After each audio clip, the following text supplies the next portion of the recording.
Ce film s'appelle Victor comme tout le monde. Il est écrit par Sophie Fillière et réalisé par Pascal Bonitzer. C'est l'histoire d'un acteur à succès qui s'appelle Robert Zucchini et qui ressemble beaucoup à Fabrice Lucchini. Et on rappelle que Robert, c'est votre premier prénom, votre vrai prénom.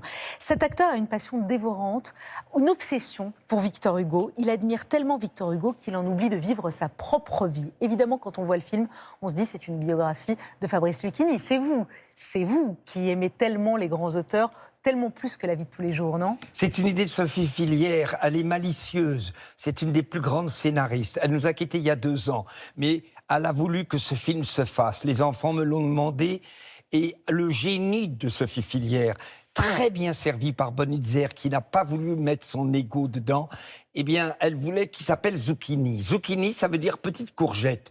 Donc quand les gens disent oh, c'est un peu proche de toi, je dis non, Lucchini, ça veut dire petite lumière. Et là, je suis descendu en gamme, je suis devenu petite courgette.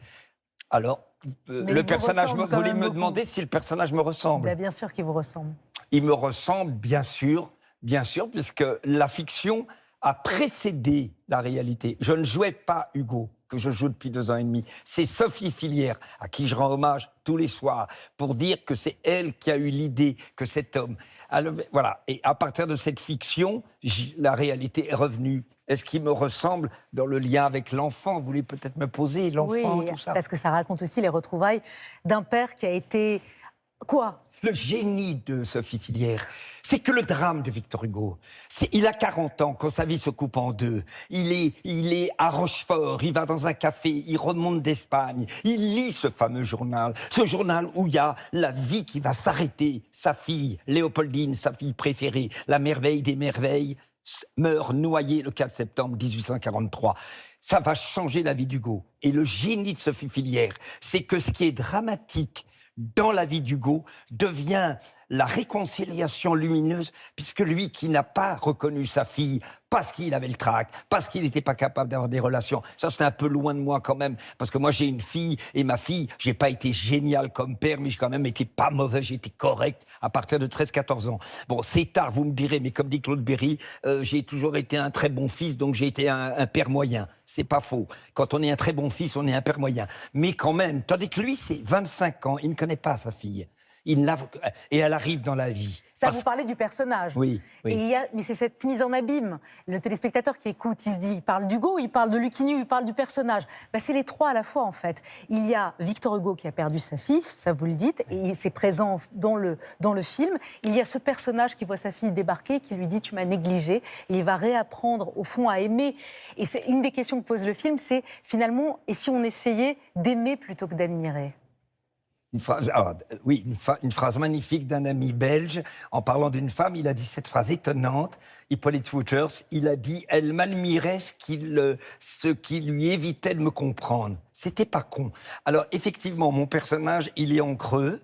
Il me ressemble un peu peut-être. Il est en creux. Mais quand il est avec Hugo, il devient vivant. Au point de ne pas avoir été capable, en quelque sorte, de créer des liens.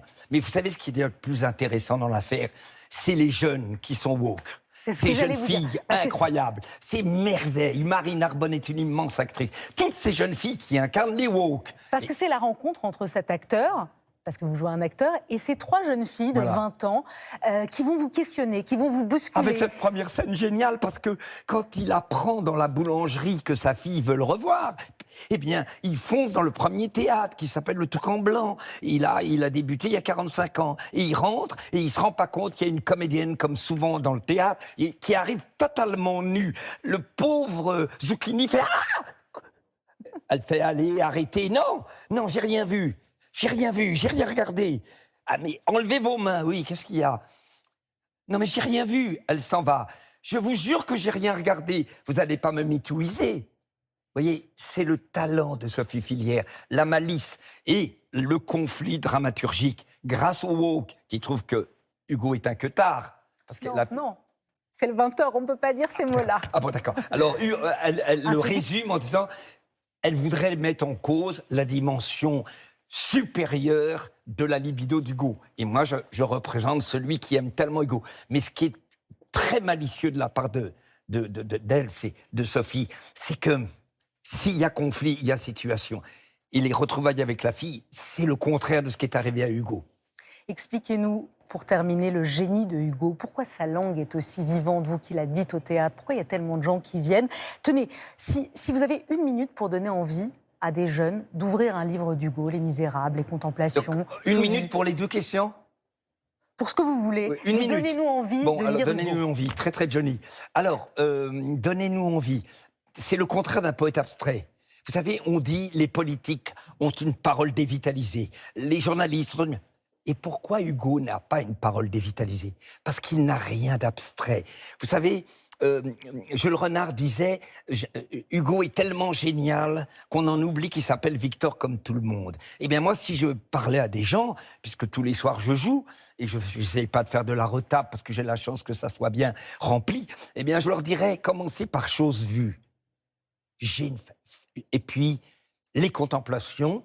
Et vous savez, les méchantes langues disent que les médias, les journalistes, disaient Nietzsche, c'est la fausse alerte permanente. Malheureusement, la fausse alerte, là, en ce moment, elle ne devient pas totalement fausse. Mais Hugo, en plus d'être un génie, est un très grand journaliste. Chose vue, les contemplations avec ce chef-d'œuvre qui s'appelle Demain dès l'aube.